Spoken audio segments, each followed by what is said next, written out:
अस्सलाम वालेकुम। प्रोग्राम सवाले के साथ मैं हूं मारिया मेमन। आज की टॉप स्टोरीज है। दारुल उलूम हक्कानिया दहशत गर्दों के निशाने पे है। आज 5 लोग शहीद हुए हैं। प्रोग्राम के पहले से में इस पे हम गुफ्तगू करेंगे, मजीद तफसीलात लेंगे इस पूरे वाक़े के बारे में। उसके बाद शहबाज कबीना की निस सेंचुरी मुकम्मल हो गई है, ज़रा जायज़ा लेंगे नई तैनातियों का, और फिर इस पे हम मजीद आगे देखेंगे कि क्या ऑस्टेरिटी मैज के दावा करने वाले अपने दावों पे पूरा उतर रहे हैं या नहीं। आखिर में चैंपियंस ट्रॉफी में अफगानिस्तान भी पाकिस्तान से आगे निकल गया। ज़रा पाकिस्तान की डोमेस्टिक स्ट्रक्चर ऑफ क्रिकेट के ऊपर हम बात करेंगे प्रोग्राम के आखिरी हिस्से में। आगाज़ करते हैं आज अपना खबर नौशहरा कोड़ा खटक से सामने आई, जिसमें दारुल उलूम हक्कानिया में धमाका हुआ। जुमे की नमाज के दौरान ये धमाका हुआ। उसके बाद खबर सामने ये आई कि 5 लोग उसमें शहीद हुए। एक हाई वैल्यू टारगेट जो कि हमला आवर मुलाकाती बन के आया मौलाना अब्दुल हक साहब के पास। ये JOIS के सरबराह हैं और इस वाक़े के नतीजे में इनकी शहादत हुई। 5 और लोग इन समेत जाँ भाग हुए हैं। सिक्योरिटी ज़राए के हवाले से सिक्योरिटी ज़राए तस्दीक करते हैं कि कोड़ा खटक खुदकुश हमला फितनाउल खवारिज दहशत गर्दों के ने किया है, जिसमें मौलाना हामिदुल हक हक्कानी को निशाना बनाया गया है। मौलाना हामिदुल हक ने गुज़श्ता माह राब्ता आलम इस्लामी के तहत कॉन्फ्रेंस में शिरकत की थी, जिसमें उन्होंने ख़वातीन की तालीम पर 2 टोक मौक़िफ़ अपनाया था। मौलाना हामिदुल हक ने ख़वातीन को तालीम से रोकने को भी खिलाफ इस्लाम करार दिया। इस बयानिए पर मौलाना हामिदुल हक को धमकियां भी दी गई थी। नमाज जुमा के दौरान धमाके से वाज़ेह है कि फितनाउल खवारिज का मजहब से कोई ताल्लुक नहीं है। प्रोग्राम के पहले से हमारे साथ IG KP जुल्फ़िकार हमीद साहब मौजूद हैं। ज़रा जो अभी तक की डेवलपमेंट्स हुई हैं इस पर उनसे बात करेंगे। बहुत शुक्रिया IG साहब हमें ज्वाइन करने के लिए। कुछ मालूमात हमारे पास जो थी वो हमने शेयर कर दी। इसके अलावा इब्तदाई तहकीकात के अंदर कुछ और चीज़ें जो कुछ इन्फॉर्मेशन जो आप शेयर कर सकते हैं, कंफर्म कर सकते हैं, ताकि जो प्रोपेगेंडा है, जो डिसइंफॉर्मेशन है और फैक्ट्स के दरमियान ज़रा क्लैरिटी आ जाए। अभी तक क्या क्या चीज़ें हमारे पास कन्फर्म है और क्या मालूमात मजीद हैं इस हवाले से सर? जी शुक्रिया मारिया। सबसे इम्पोर्टेंट बात तो ये है कि ये एक सुइसाइड अटैक था जो टारगेटेड था और जिसमें मौलाना को खास तौर पे टारगेट किया गया, क्योंकि ये मेन मॉस्क के अंदर नहीं हुआ बल्कि जिस वक्त बाहर आए तो उस वक्त उनको टारगेट करके किया गया। That is fact number 1। The other is के इस बात जो लोग जैसे आपने बताया 5 शहीद हो गए और 15-16 के करीब जख्मी हैं। इनमें हमारे 3 पुलिस कांस्टेबल्स भी शामिल हैं जख्मियों में, जो उनके साथ सिक्योरिटी ड्यूटी पे थे, क्योंकि इनके मदरसा पे और मौलाना के साथ हमारी काफ़ी हैवी डिप्लॉयमेंट थी, तो वो अभी उनका भी इलाज जारी है। तीसरी इम्पॉर्टेंट बात यह है कि इस पे एक्सप्लोसिव्स के एंगल से, CCTV फुटेजेस की अवेलेबिलिटी के एंगल से और प्लस जो सुइसाइड बॉम्बर का जो हमें रिमेन्स मिले हैं, उन तीनों एंगल से इन्वेस्टिगेशन CTD ने स्टार्ट कर दी है और CTD इन तीनों एंगल्स के थ्रू इस तय तक पहुंचने की कोशिश करेगी। और हम चूंकि पुलिस इन्वेस्टिगेशन में हमेशा जो हमारी यहाँ वाली इन्वेस्टिगेशन उससे पीछे की तरफ चलते हैं, तो इन तीनों एंगल्स को हम देखते हुए और प्लस जो इन्फॉर्मेशन CTD के पास अदरवाइज इंटेलिजेंस के थ्रू अवेलेबल है उस पर उन्होंने काम शुरू कर लिया है। हमने एक स्पेशल टीम इसके लिए फॉर्म की है और जो कि इस पे काम करेगी। उसमें DIG CTD वहाँ पे हैं और उन्होंने अपना काम शुरू किया हुआ है। तो वी आर होपफुल कि इस पे हमें जल्दी कोई प्रोग्रेस और ब्रेक थ्रू मिलेगा। इस हवाले से कोई क्या पहले कोई सिक्योरिटी कंसर्न्स थे या कोई चैटर थी? क्या मौलाना साहब को पहले आगाह किया गया था कि इस तरह की कोई हमला जो है इसकी कहीं ना कहीं कोई थ्रेट्स हैं?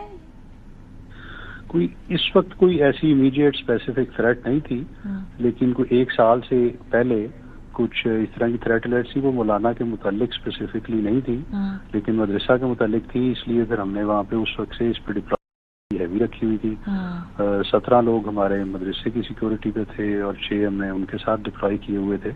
तो इस तरह को 23 लोगों की ड्यूटी वहाँ लगी हुई थी और उसी वजह से हम ये समझते हैं कि बड़े नुकसान से भी हम इस तरह से बचे हैं कि जो मेन प्रेयर हॉल था उसमें कुछ नहीं हुआ अल्हम्दुलिल्लाह, और बाहर जो हुआ ये तो उसकी वजह से ये हमारे जो सिक्योरिटी के लोग जख्मी हुए हैं, लेकिन वो that is there duty. Ajay साहब, अभी तक क्या किसी ने इस वाक़े की कोई जिम्मेदारी कबूल की है?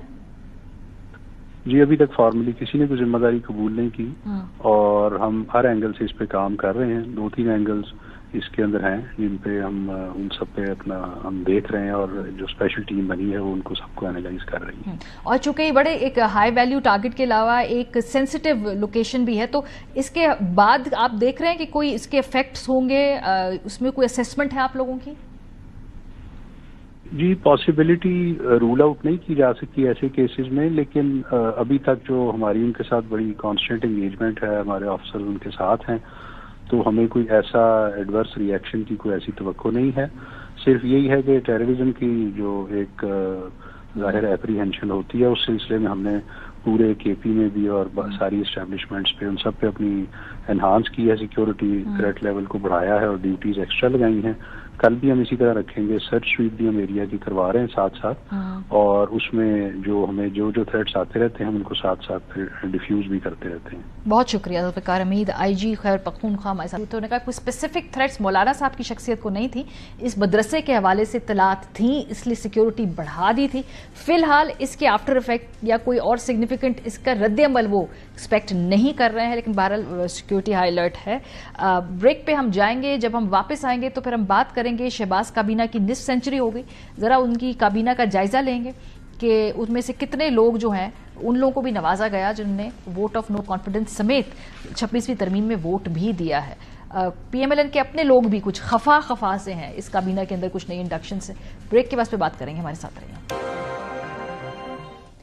Welcome back. मुबारक हो, वफाकी काबीना की निस्फ सेंचुरी मुकम्मल हो गई है, यानी अब जो वुज़रा हैं, मुशीर मिलाकर, एडवाइज़र मिलाकर, कुल तादाद वफाकी हुकूमत का जो हुजम है वो तकरीबन 54 के करीब लोग होंगे। 3 ने अभी हल्फ लेना है, 51 हल्फ उठा चुके हैं। तो इस वक्त हमने देखा है कि हुकूमत ने अगले फेज के अंदर मजीद वुज़रा इंट्रोड्यूस करा दिए हैं अपनी इस निज़ाम के अंदर, अपने स्ट्रक्चर के अंदर। यूजुअल फेसेस हैं, बहुत सारे लोग जिनका ताल्लुक पीएमएलएन से है, जाहिर सी बात है पार्टी के लोगों को एडजस्ट करना होता है। No surprises there. सरप्राइजेस आए कुछ और वो बड़े दिलचस्प थे, जिसके ऊपर पीएमएलएन की अपनी क़यादत भी नाला दिखाई देती है, उनका वर्कर नाला दिखाई देता है। फॉर एग्जाम्पल अगर बात करें तो परवेज खटक साहब को इस काबीना में एडजस्ट किया गया है। परवेज खटक साहब की किरदार के हवाले से, उनके करप्शन स्कैंडल्स में इन्वॉल्वमेंट के हवाले से पीएमएलएन कई बार बात कर चुकी है। बीआरटी स्कैंडल हो, मालम जब्बा स्कैंडल हो, बड़े ऑन रिकॉर्ड पीएमएलएन के अपने बयानात हैं। तो बड़ा ताज्जुब हुआ उनको उसी काबीना में बैठा देखकर जिसमें शहबाज साहब वजीर आजम हैं। इसके अलावा वजीहा कमर साहिबा थी, औरंगजेब खिच्ची, मुबारक जेब साहब, ये वो लोग थे जो सरप्राइज एलिमेंट था, जिसको देखकर पीएमएलएन के अपने कारकुनों के दिल बहुत दुखे हैं। इख्तियार वली खान साहब ने तो ट्वीट ही कर दी। उन्होंने कहा कि असेंबली और असेंबली से बाहर मालम जब्बा, बीआरटी, बिलियन ट्री पर बहुत सताया, रुलाया। अब लग रहा है कि जैसे दाग धुल गए हैं और मैं अब लंबी तकरीरें नहीं कर सकता, अब मैं अपनी तकरीरें वापस ले लेता हूँ। परवेज खटक को वो कौमी मुजरिम समझते थे, इसलिए वो कहते रहते थे। अब वो जो कौमी मुजरिम है इख्तियार वली साहब के मुताबिक, वो काबीना के अंदर मौजूद हैं। सो ये सियासत है, सियासत के सीने में कोई दिल नहीं हुआ करता है। और ये तो पीएमएलएन की बात है, हर जमात में मोर और लेस हम देखते हैं कि सियासी तौर पे लोगों को एडजस्ट करना पड़ता है, अपने कारकुनों के दिल तोड़कर भी। इसके अलावा बात सिर्फ ये नहीं है कि आप काबीना को, उसके हुजम को बढ़ा रहे हैं। आपकी परफॉर्मेंस का तकाबली जायजा आपके दावों से होता है। जब आप आए हुकूमत के अंदर, आपने कहा जी छोटी काबीना रखेंगे, ऑस्टेरिटी मैयर्स लेंगे, कोई लंबा चौड़ा इस मरतबा चूंकि IMF का हमारे ऊपर एक बहुत बड़ी तलवार है तो हम खर्चे नहीं करेंगे। ये शहबाज साहब ने खुद कहा था, सुनिए। की एक मुश्तरका जिम्मेदारी है कि आज इस इंतहाई मुश्किल वक्त में, जबकि पूरी कौम और एक बड़े चैलेंज से गुजर रही है, और हमें आज कौम को मुजाहरा करना है जिसका वक्त हमसे तकाजा करता है और पुकार के इस वक्त तकाजा कर रहा है, वो है कफायत शारी, वो है सादगी। तो वक्त पुकार के ये तकाजा कर रहा था। अब लेकिन ये जो पुकार है ये एलीट के लिए नहीं है, ये किसके लिए है आपको बताते हैं। इस पुकार पे लबैक कैसे कहा। ये हुकूमत की किफायतशारी मुहिम में 9 सितंबर 2024 को डॉन अखबार की खबर को मैं कोट कर रही हूँ। हुकूमत ने खराजात को कम करने के लिए विफाकी वजारतों और उनसे मुंसलिक महकमों की तंजीम नौ और फैसला किया था। ये रिपोर्ट हुआ था। काबीना ने 1.5 लाख नौकरियों को खत्म करने, हैंडीमैन की नौकरियों को आउटसोर्स करने और फाजिल मुलाजमीन को लैदगी का पैकेज देकर फारिग करने का फैसला किया था। ये इक़दामात वफाकी हुकूमत के हुजूम में कमी, 18वीं तरमीम के जरिए इख्तियारात को निचली सतह पर मुंतकली के एजेंडे को मुकम्मल करने और अहम अखराजात बचाने के लिए जारी मश्क का हिस्सा है। ये हमें बताया गया था।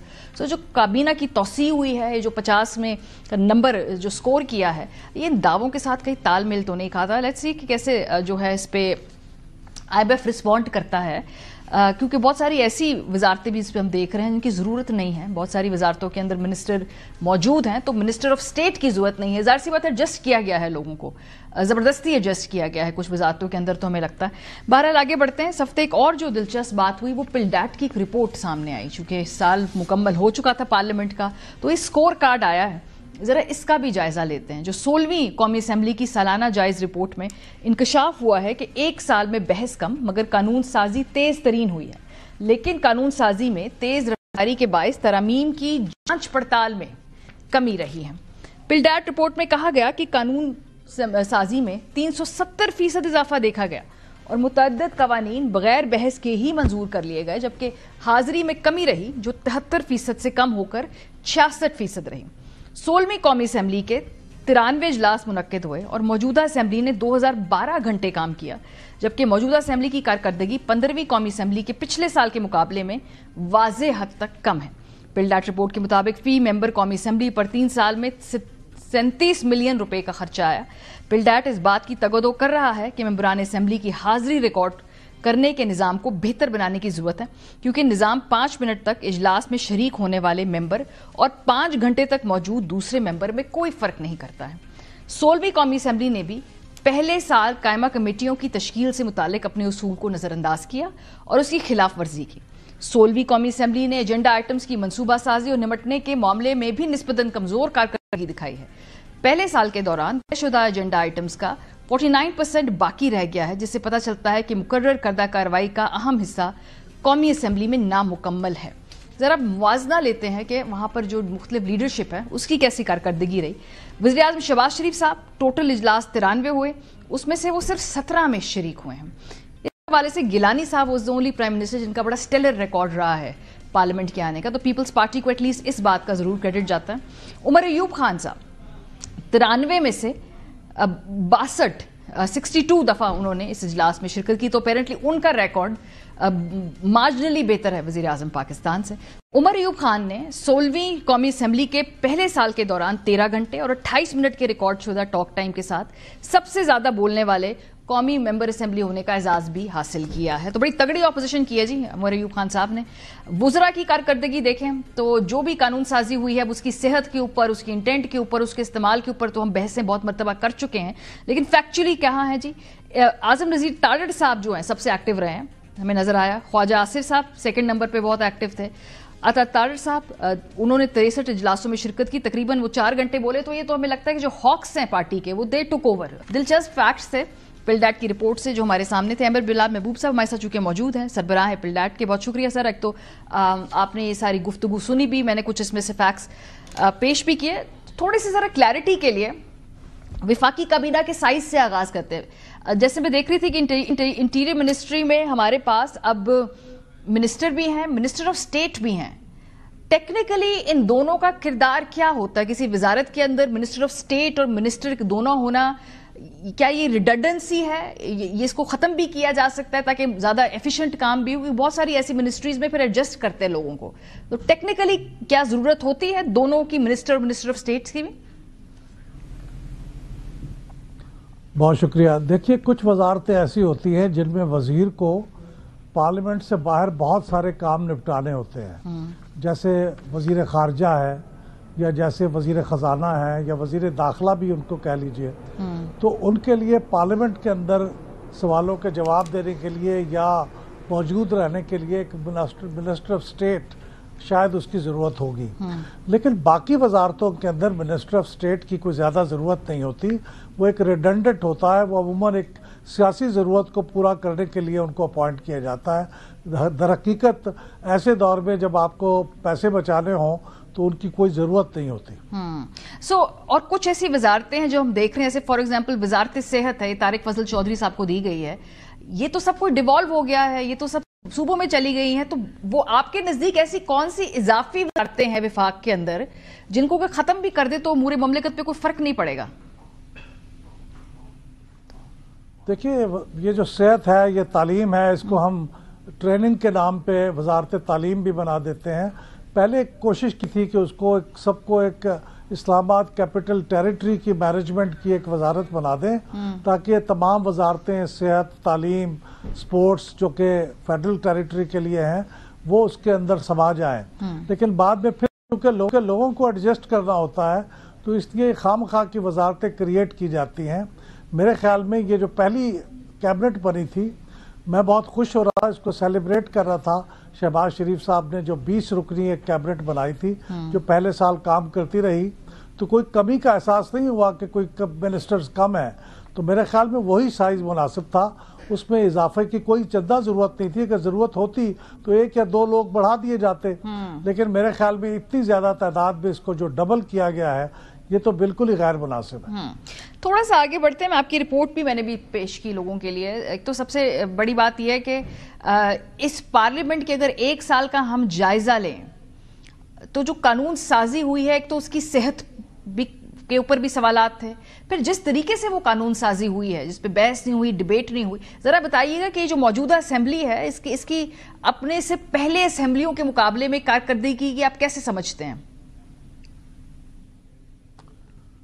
देखिए, जैसे आपने रिपोर्ट में लिखा है कि कानून साजी के मामले में तो ये पिछली तमाम तकरीबन असेंबलियों को पीछे छोड़ गई है। किसी भी असेंबली में पहले साल में इतने कानून पास नहीं होते। इन्होंने 47 के करीब कानून पास किए हैं। अगर हम उसको प्राइवेट मेंबर्स बिल्स को और गवर्नमेंट के जो बिल हैं दोनों को कंबाइन कर दें, और आप देखेंगे कि 12वीं असेंबली में जो कि 2002 में इलेक्ट हुई थी, उसके तो पूरे 5 साल में तकरीबन इतने कानून पास हुए थे। तो उन्होंने पहले साल में ही 47 कानून पास कर लिए। तो ये अच्छी चीज़ होनी चाहिए, लेकिन अगर ये बाकायदा जो असेंबली का पार्लिमानी प्रोसेस है उसको फॉलो किया जाता, यानी स्टैंडिंग कमेटी को रेफर किया जाता, वहाँ पे बहस होती, स्क्रूटनी होती और फिर वो पूरी असेंबली में भी बहस होती, तो फिर शायद ये बहुत अच्छी कारकर्दगी समझी जाती। लेकिन मैंने हिसाब लगाया कि 15 के करीब जो अहम तरीन बिल है उनमें सिर्फ 4 स्टैंडिंग कमेटीज को रेफर हुए और वो भी 1 दिन में वापस आ गए। इसका मतलब यह है कि बाकी जो 11 कानून थे वो तो स्टैंडिंग कमेटी में गए ही नहीं और वो 1 या 2 दिन के अंदर दोनों ऐवानों से पास हो गए। इसका मतलब है ये तो मेयर एक फॉर्मेलिटी थी और वो एग्जीक्यूटिव के अंदर से जो कानून बन के आया वही असेंबली में फॉर्मेलिटी के तौर पे पास होके चला गया। तो ये एक बड़ा फर्क था पिछली असेंबलियों के मुकाबले में कानून साजी की मद में। लेकिन आप देखिए जो कानून साजी के अंदर जो अहम तरीन कानून साजी हुई उसने इक्वेशन को बदल के रख दिया है पार्लिमान और अदलिया के दरमियान। उसके ऊपर भी कोई बहस नहीं हुई, यानी कोई 26वीं आईनी तरमीम की बात हम कर रहे हैं तो उसके अंदर भी कोई बहस नहीं हुई। हालांकि उसने हमारी एक फार रीचिंग कॉन्सिक्वेंस क्रिएट कर दिया है कि उसके तहत जो और फिर जो बिल असेंबली के अंदर पास हुआ जिसके अंदर जजों की तादाद भी बढ़ा दी गई, सुप्रीम कोर्ट के जजों की भी और इस्लामाबाद के हाई कोर्ट की भी, तो उसकी भी कोई बहस नहीं हुई असेंबली के अंदर। तो आम जो चीज इसको डिस्टिंग्विश करती है असेंबली को कि उसपे कानून साजी तो बहुत हुई लेकिन उसपे कोई अपोजिशन का कोई रोल नहीं था, ना उनके कोई ख्यालात सुने गए, ना अपनी पार्टी के ही लोगों को मौका दिया गया कि वो बहस कर पाते। तो ये एक बड़ी डिस्टिंग्विशिंग बात थी। और ये भी बात है कि उसकी जो नंबर ऑफ आवर्स है वो पिछली असेंबली के मुकाबले में कम है। पिछली असेंबली में 7 कानून पास हुए थे पहले साल में, इसमें 47 पास हुए लेकिन आवर्स कम है। और ये बजाते खुद जाहिर करता है कि कानून साजी कितनी उजलत भी की गई, क्योंकि इतने टाइम ही नहीं था जिसके अंदर 7 कानून भी पास हो सकते, तो यहाँ 47 पास हुए। सही, बहुत शुक्रिया अहमद बिलाल महबूब साहब। जो पिल रिपोर्ट थी उस हवाले से हम उनसे जान भी रहे थे कि उनकी जो मेजर फाइंडिंग्स क्या है। आई थिंक उन्होंने बड़ी ही तफसील से लेकिन बड़े कंसाइज तरीके से भी ये पूरी जो पार्लियामेंट की 1 साल की कारकर्दगी वो हमें समझाई भी है, बताई भी है। काबीना के हवाले से ये बात बिल्कुल साबित है कि ये सिर्फ पॉलिटिकल एडजस्टमेंट्स के लिए इसकी तादाद बड़ी की गई है, कोई ज़रूरत नहीं थी, ना इसमें गुंजाइश थी, ख़ास तौर पे कैसे मुल्क में जहाँ पे हम पाई के मोहताज हैं IMF के और बाकी दूसरी हमारी बैरूनी इमदाद के। ब्रेक पे जाएंगे, जब वापस आएंगे तो फिर हम बात करेंगे क्रिकेट के हवाले से। पाकिस्तान की टीम, अफगानिस्तान की टीम, जब भी पाकिस्तान की टीम की परफॉर्मेंस बुरी हो, कहते हैं जी स्ट्रक्चर नहीं है खेल के अंदर, सपोर्ट जिस तरह से होनी चाहिए है, जिस तरह से निचले लेवल पे डिपार्टमेंट्स में क्रिकेट होनी चाहिए, इस वजह से नहीं पाकिस्तान टीम परफॉर्म कर पा रही क्योंकि वहां हालात बुरे हैं। लेकिन अफगानिस्तान हम देखते हैं कहां से उठ के कहां पहुंच गए, आज भी वो सेमीफाइनल के लिए जंग लड़ रहे हैं। ये फाइटिंग स्पिरिट कहां से आता है और हम में क्यों नहीं है? ब्रेक के बाद पे बात करेंगे, हमारे साथ रहिए। Welcome back. चैंपियंस ट्रॉफी में पाकिस्तान का तो सफर खत्म ही हो गया। वो ऐसी टीम जिनके मुल्क के अंदर कई दहाइयों बाद एक टूर्नामेंट हो और आप सबसे पहले नॉकआउट होने वाली टीम बन जाए, ये टैलेंट भी पाकिस्तान में ही है। लेकिन जिस टीम की आज मैं बात करना चाहती हूँ खास तौर पे, जिन्होंने बहुत इंप्रेस किया सबको, उनके फाइटिंग स्पिरिट ने बहुत इंप्रेस किया है, वो अफगानिस्तान की टीम है। आज भी वो मैच खेल रहे हैं और वो सेमीफाइनल की दौड़ में हैं।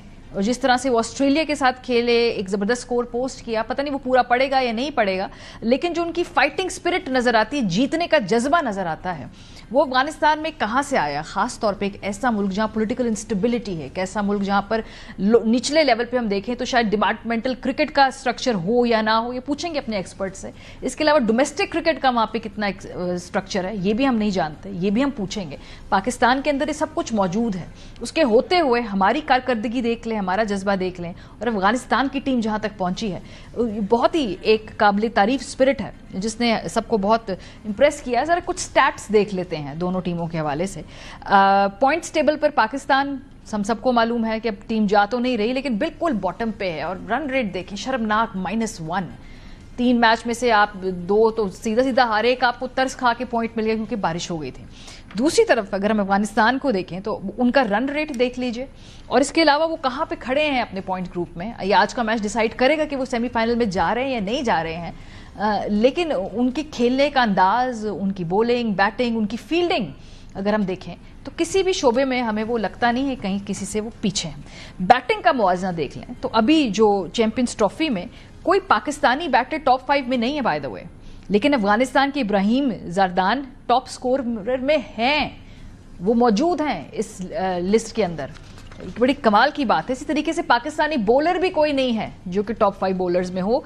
अफगान बॉलर अजमतुल्ला उमर जई है उसके अंदर, एक बॉलर, एक बैट्समैन अफगानिस्तान का इस लिस्ट के अंदर है। इस टूर्नामेंट में किसी पाकिस्तानी बैटर ने सेंचुरी स्कोर नहीं की अनफॉर्चुनेटली, जबकि अफगान बैटर इब्राहिम जरदान ने 177 रन की इनिंग्स खेली है। सो कितनी तेजी से वो उभर के सामने आए हैं कि पिछले खाली 10 मैचेस का मवाजना कर ले, हमने निकाले हैं स्टैट्स वनडे मैचेस के। सो पाकिस्तान ने 10 में से 4 जीते हैं, अफगानिस्तान ने 10 में से 7 जीते हैं।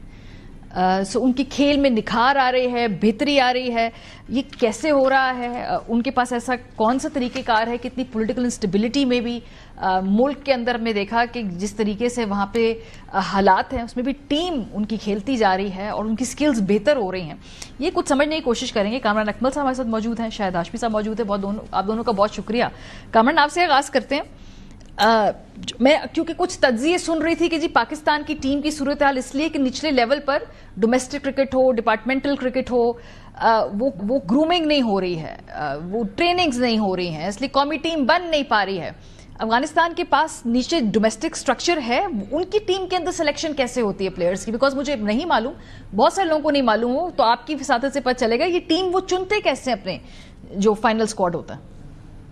भैया जी, उनकी टीम ऐसे सिलेक्ट करते हैं, वो अपने प्रोसेस को, सिलेक्शन पैनल को बड़ा अथॉरिटी देते हैं और मेरिट को वो सामने रखते हुए काम करते हैं। उनकी जो डोमेस्टिक स्ट्रक्चर है वो है, उनका 2 डे क्रिकेट होती है, 4 डे क्रिकेट होती है, क्लब क्रिकेट उनके पास प्रॉपरली है। लेकिन ठीक है, उनके सारे प्लेयर्स अवेलेबल नहीं होते, इंटरनेशनल कमिटमेंट में बिजी होते हैं, लेकिन उसमें वो कोई कॉम्प्रोमाइज नहीं करते। जो बाकी प्लेयर्स है वो सारे अवेलेबल होते हैं, वो खेलते हैं। हमारे क्या प्रॉब्लम है इस वक्त, हमारी डोमेस्टिक क्रिकेट को बहुत ज्यादा वैल्यू नहीं दी जा रही, उसको टोटली 5, 6, 7 सालों से इग्नोर किया जा रहा। T20 क्रिकेट की तरफ हमने रखा हुआ। और सबसे बड़ी बात जो है, पाकिस्तान की क्रिकेट जो नीचे गई है, पहले रीजने बनाई, डिवीजने होती थी, आप देखिए आपके 6 से 7 शहर वो खेलते थे, उनकी टीमें होती थी, मरीद के, शेखुपुरा, सियालकोट, गुजरांवाला, सरगोदा, हाफसाबाद, आप देखें ये टीमें बनती थी। यहाँ से टैलेंट कितना आता था, रीजने बनाने की वजह से ये शहर बिल्कुल ही अलग हो गए, इनको अपॉर्चुनिटी इन लड़कों को नहीं मिल रही। रीजनें बनी, फिर रीजनें चली हैं 20 साल, उसके बाद 2018-19 में जो 6 टीमें बनाई हैं वो देखें, आपकी क्रिकेट का सबसे बड़ा सेटबैक था कि जो नीचे गई है। डिपार्टमेंट क्रिकेट पाकिस्तान की क्रिकेट का पिलर था, उसको खत्म किया गया। जॉब्स मिलती थी लड़कों को, क्लब क्रिकेट खेलते थे, वो कहते थे कि हमें डिपार्टमेंट क्रिकेट मिले, हमें जॉब मिल जाए, हमारा स्क्वायर जो लाइफ है वो जरा स्क्वायर हो जाए, हमारी फैमिली जरा सेटल हो जाए, ये एम होता था। जान लगाते थे। ये चीजें अपॉर्चुनिटी सारी खत्म कर दी, सिर्फ क्रिकेट में नहीं, हर स्पोर्ट्स खत्म कर दी आपने डिपार्टमेंट की। फिर 6 टीमें से आपको अपॉर्चुनिटी नहीं मिलती, आप 90 से 100 लड़के कैरी करते हैं, बाकी 25 करोड़ की आबादी में ये नुकसान हुआ। फिर जो विजन था जिनका, जिन्होंने ये प्लेयर्स बनाए हैं, जितने हमारे ग्रेट प्लेयर्स बने हैं, यही क्रिकेट खेल के आए हैं। हमने अपनी बेसिक्स खत्म की है, जिसकी वजह से ये नुकसान पाकिस्तान की क्रिकेट को हुआ। आप उसके बाद 4 डे क्रिकेट को वैल्यू नहीं देते, आप ऐसी ग्राउंडों में मैचेस करवाते हैं जहां पे कोई क्लब का मैच भी खेलना बड़ा मुश्किल होता है, फिर कोई देखने नहीं आता, इसको इग्नोर किया जा रहा। अभी मुझे आज ही पता चला, आई डोंट नो सही भी हूं या नहीं, ये शायद भाई बेहतर बता सकते हैं, जो पैटर्न ट्रॉफी का फाइनल है, आपको पता है वो 3 से 4 तारीख को शुरू हो रहा है और नाइट में 7:30 स्टार्ट कर रहे हैं। आप यहां से अंदाजा लगा ले नॉन सीरियस की हद हो गई है कि कितना हम प्रोफेशनली डील कर रहे हैं। कि T20 मैच नहीं है, ये 5 डे का फाइनल है और 7:30 स्टार्ट कर रहे हैं। सही। और यहाँ से अंदाजा लगा ले कि हम लोग कितने सीरियस है। शायद साहब, जो मुझे फर्क नजर आया वो ये कि वो उनके पास जीतने की एक हंगर है, जो स्क्रीन में से नजर आ रही होती है आपकी, कि लड़के जीतना चाहते हैं। एक तो बजट का तकाबली जायजा बताइए कि भाई सहूलियत वाइज अफगान क्रिकेट बोर्ड और पाकिस्तान क्रिकेट बोर्ड में कितना फर्क है। उनके पास अपॉर्चुनिटीज, ब्रांड एंडोर्समेंट्स, खेलने की सीरीज पाकिस्तान ज्यादा खेलता है, प्रैक्टिस हमें ज्यादा मिलती है, हमारे लड़के ज्यादा लीग्स खेलते हैं। ये जरा थोड़ा कंपैरिजन करके बताइए कि दोनों में फर्क कितना है, क्योंकि मुझे वो हंगर नजर नहीं आ रही जीतने की अपनी टीम के अंदर। बहुत फर्क है मारिया। आप ये देखें कि वो बैटल हार्डन तो हैं, जंग लड़ना जानते हैं, चाहे वो हथियारों की जंग हो, चाहे वो किसी भी आलमी कुव्वत के खिलाफ हो, और फिर वो वही जंग लड़ने की कुव्वत और सलाहियत, वो हंगर, वो क्रिकेट के ग्राउंड में लेके आ गए। उनका इतना अच्छा स्ट्रक्चर नहीं है। उनकी T20 लीग बहुत अच्छी होती है, अब उन्होंने 2 डे 4 डे क्रिकेट भी शुरू की है, तो ग्रेजुअली वो इम्प्रूव कर रहे हैं अपना डोमेस्टिक स्ट्रक्चर। और अगर वहां पे इंशाल्लाह अगर वहां पे सिक्योरिटी सिचुएशन बेहतर होगी तो फिर इंटरनेशनल टीमें भी वो बुलाएंगे। हम इसकी मिसाल बिल्कुल ऐसी है, अफगानिस्तान की क्रिकेट कैसे बनी, जैसे हमारी एयरलाइन ने अमारात की एयरलाइन बनाई, आज हमारी एयरलाइन को कोई खरीदने के लिए तैयार नहीं है और अमारात की एयरलाइन दुनिया की टॉप 3 एयरलाइंस में शामिल है। इसी तरह हमने सारी क्रिकेट उन्हें सिखाई, सामान दिया, उनके प्लेयरों को बुला के अपनी डोमेस्टिक क्रिकेट में खेलने का मौका दिया। आज वो हमसे ऊपर है, आज वो हमें T20 में भी हरा सकते हैं, हमें ODI क्रिकेट में भी हरा सकते हैं, और उनकी क्रिकेट ऊपर जा रही है। अभी उन्हें ICC से जो साल का $600 मिलियन का पूल होता है टीमों के लिए, उसमें से सिर्फ उन्हें $9 मिलियन मिलते हैं। अच्छा। हमें $34 मिलियन मिलते हैं। लेकिन अब नीचे की टीमें लाइक बांग्लादेश हो गई, अफगानिस्तान हो गई, आयरलैंड हो गई, ये शोर मचाना शुरू करेंगे कि पाकिस्तान की टीम तो नीचे जा रही है, फर्स्ट राउंड में हार जाती है। हमने तो T20 वर्ल्ड कप का सेमीफाइनल खेला, हमने ODI वर्ल्ड कप में 3 वर्ल्ड चैंपियंस को हराया, हमने चैंपियंस ट्रॉफी में इंग्लैंड को हराया, तो हमें भी पैसे ज्यादा मिलने चाहिए। तो ये तकाबुली जायजा अब बिल्कुल ICC ये करेगा कि नहीं, अफगानिस्तान की टीम तो ऊपर जा रही है रैंकिंग में, तो इनको भी ज्यादा पैसे मिलने चाहिए और हमारे कम करके उनको मिलना शुरू हो जाएंगे। वो दिन दूर नहीं है, और उनकी जो फाइटिंग एबिलिटी है वही उनको जितवाती है, और उनके प्लेयर अब आगे निकल रहे हैं। अजमत उल्लाह उमरजई पिछले साल के ODI cricketer of the year है। इब्राहिम जदरान अब इस साल इस दौड़ में आ जाएंगे, उन्होंने जिस तरह चैंपियंस ट्रॉफी में कारकर्दगी दिखाई है, और उनकी क्रिकेट ऊपर जा रही है पिछले 3-4 साल से, और हमारी क्रिकेट उतनी ही नीचे जा रही है। कामरान, अब सूरत हाल ये है कि अफगानिस्तान शायद सेमीफाइनल में चला जाए, शायद ना भी जाए, ये तो उनका खेल लेकिन कंसिस्टेंटली इंप्रूव कर ही रहा है। जब हमने पहले प्रोग्राम किया था तो आप में से कुछ लोगों ने अफगानिस्तान का नाम लिया था कि वो भी सरप्राइज कर सकते हैं। मेरे लिए जो हैरानी की बात है, क्योंकि अब मेरे सामने स्टैट्स पड़े हैं कि कोई पाकिस्तानी बॉलर या बैट्समैन उन टॉप 5 की लिस्ट में नहीं है, जबकि अफगान प्लेयर्स हैं। ये आपको जब देखिए माया जी, अफगान प्लेयर क्यों है, एक पैशन है, शौक है, जुनून की हद की तरह वो खेलते हैं, और वही उनका पैशन है जो उनको कामयाब करता जा रहा है, डे बाई डे इम्प्रूव करते जा रहे हैं और अच्छी क्रिकेट भी खेल रहे हैं। आप देखें कि ये जो शाहिद भाई ने बड़ी जबरदस्त बात की है, अगर वो टेस्ट मैचेस में भी हमसे जीत गए ना, किसी बड़ी टीम से एक आधा टेस्ट मैच भी जीत गए, तो फिर आईसीसी उनका मुतालबा जरूर मानेगा कि हमें भी पैसे दें, पाकिस्तान जीत नहीं रहा, इनके कम करें। तो इस चीज से बचने के लिए हमें बड़े सख्त डिसीजन लेने पड़ेंगे। और मैं कहता हूं कि उनके जो जज्बा है, जो गेम अवेयरनेस ऐसी टीमों के पास आ रही है ना, सिर्फ अफगानिस्तान, बाकी टीम में भी हैं जो, वो देखे किस लेवल पे चली गई हैं। आज हिंदुस्तान कहाँ पे है खड़ा है, ऑस्ट्रेलिया के 6 से 7 प्लेयर्स अवेलेबल नहीं है तो वो सेमीफाइनल की दौड़ में है। हम लोग का एक प्लेयर इंजर्ड हुआ है तो हम उसके नाम लेके बचते जा रहे हैं कि उसके कांधों पे बंदूक रखी हुई है, हमें एग्जिट दे देगा, इसका नाम हम यूज करेंगे, साइम अयूब नहीं है, फखर नहीं है। तो ये जब तक चीजें खत्म नहीं होंगी उतनी देर हमारी क्रिकेट ऊपर नहीं जाएगी। और इसमें कोई शक नहीं है कि हम लोग ऊपर जाने के बजाय हमारा हाल अभी 70-60% हॉकी वाला तो हो गया, बाकी आपने 30-40% बचाना तो बड़े सख्त डिसीजन लेने पड़ेंगे, बड़े प्रोफेशनली पाकिस्तान की क्रिकेट को चलाना पड़ेगा। ये मजाक बहुत हो गया, आप 10-10 इवेंट खिलवा रहे हैं, परफॉर्मेंस जीरो है, आप कॉन्ट्रैक्ट सेंटर कॉन्ट्रैक्ट दे रहे हैं तो कोई उसकी प्रोग्रेस अच्छी नहीं है। तो मेरी तो पहले ये पीसीबी से रिक्वेस्ट है कि आप पहले सेंटर कॉन्ट्रैक्ट खत्म करें, लड़कों को जो एनओसी का इशू है आप जाने दें, क्रिकेट खत्म नहीं होती, टीमें खत्म नहीं होती, प्लेयर्स बहुत है पाकिस्तान के पास जिनको इंटरेस्ट है पाकिस्तान के लिए खेलना, पाकिस्तान के लिए अच्छा परफॉर्म करना, उनको लाएं। जो लीग क्रिकेट को वैल्यू ना दे, एनओसी को वैल्यू ना दे, कैटेगरी को वैल्यू ना दे, जब इंटरनेशनल क्रिकेट हो तो ऐसे हो, हमारा इवेंट चल रहा होता है तो हम एनओसी का ब्लैकमेल कर रहे होते हैं, सेंटर कॉन्ट्रैक्ट के लिए ब्लैकमेल कर रहे होते हैं बोर्ड को, तो उस टीम ने कहाँ ऊपर जाना है। पहले प्रोफेशनली लड़के बने और बोर्ड प्रोफेशनली डील करे। की बात कर रहे हैं ना शाहिद साहब, यूनुस खान उनके कोच है अफगानिस्तान के और he is so effective there. जिस तरीके से उनको कोच कर रहे हैं, ये हमारे अपने कोचेस पाकिस्तानी टीम के जब होते हैं तो इफेक्टिव नहीं होते, उधर जाके इफेक्टिव है। फर्क क्या है, क्या एम्पावर्ड ज्यादा है वहां पे?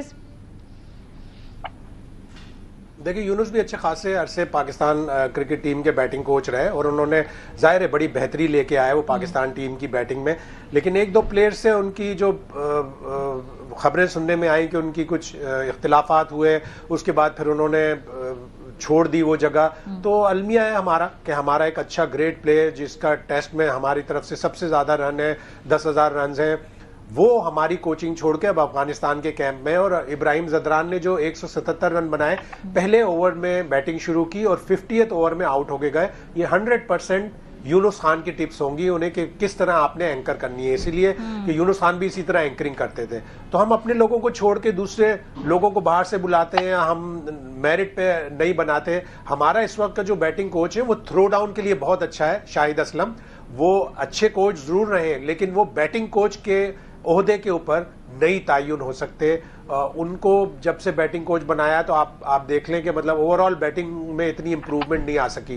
तो आपको उनको साइड में रख के दूसरे कामों में, इंतजामी उमूर में या थ्रो डाउन में अगर आप रख रहे हैं, लेकिन आपको बैटिंग कोच कोई बड़ा प्लेयर लेके आना पड़ेगा और जीरो से आपको अपनी बैटिंग इंप्रूव करनी होगी। व्हाइट बॉल की अलग, रेड बॉल की अलग। लेकिन शायद साहब जो ये बात करें कि जब कुछ 5-6 प्लेयर्स को जाना होगा, अब एक नई टीम होगी, तंजीमें 9 होगी, ये आपको लगता है कि इस तरफ ये बात जा रही है, आगे का लाएमल अब ये होगा? आप कोर ना बिगाड़े, टीम की कोर ना बिगाड़े, प्लेयरों को साथ रखें, लेकिन आप हर बायलैटरल सीरीज में 4 से 5 नए लड़के ट्राई करें। आप 16 मार्च से पाकिस्तान की 5 T20 की सीरीज है न्यूजीलैंड में, फिर उसके बाद 3 ODI है, तो आप कम से कम 5 से 6 प्लेयर स्क्वाड का हिस्सा बनाएं। बायलैटरल सीरीज को इतनी अहमियत ना दें। बायलैटरल सीरीज अगर आप हार भी जाएं तो ये 5 T20 आपका पहला सफर होने चाहिए फरवरी 2026 के T20 वर्ल्ड कप की तरफ। अगर इस 5 T20 से आपको 2 बैट्समैन और 2 बॉलर भी मिल जाते हैं और आप 5 T20 हार जाते हैं तो वर्थ इट। बहुत शुक्रिया। कामरान अकमल, शाहिद हाशमी साहब से कर रहे थे।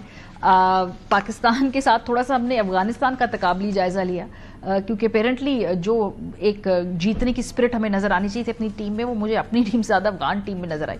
बहरहाल जी, प्रोग्राम का वक्त खत्म हो गया। अपना फीडबैक देना मत भूलिएगा। ख्याल रखिए। खुदा हाफिज।